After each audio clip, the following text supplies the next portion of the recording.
I looked at some of the research that showed anxiety does travel in families. So more than 50% of children who live with an anxious parent end up meeting the criteria for anxiety disorders themselves. This isn't like 10%, 20%.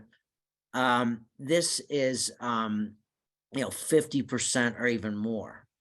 That intrigued me. And anxiety was not something to stop.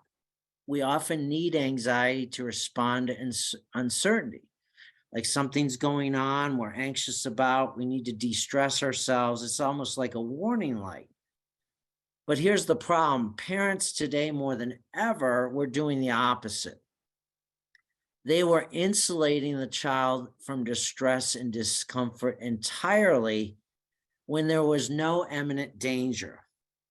I'll never forget a parent coming to me and saying my child is going to school for the first time. They were extremely anxious about going on the bus. So immediately I said to the child, you don't have to go on the bus. I will take you to school every day. And then the parent was like, I'm getting in trouble with work. And now she won't go on the bus at all. So it's moved from the school bus to any bus.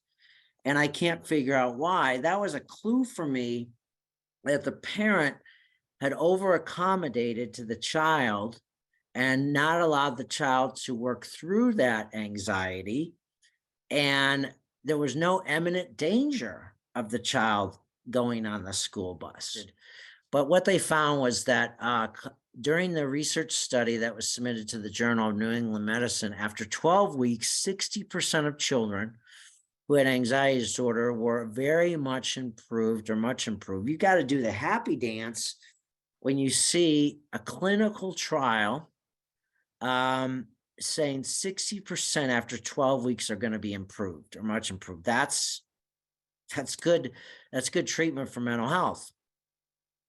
And I also saw that as well, personally. But here was the bad news they found. But it wasn't a permanent cure. It wasn't what's called sticky or second order change. It was more first order change.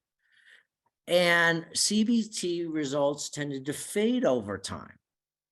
And of course, in mental health treatment, we want stickiness.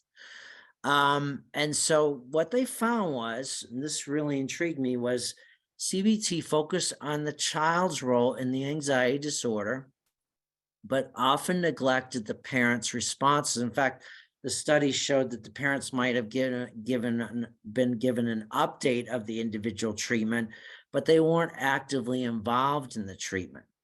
And so what I'm going to show you later today is what I call an over accommodation feedback loop was not given to the parents or the older children, even the younger children, to see the dance. So even when the parents participated in therapy, the emphasis remained on what the child was doing, not the parent. And the source of this that you can look up is the Atlantic, May 2020.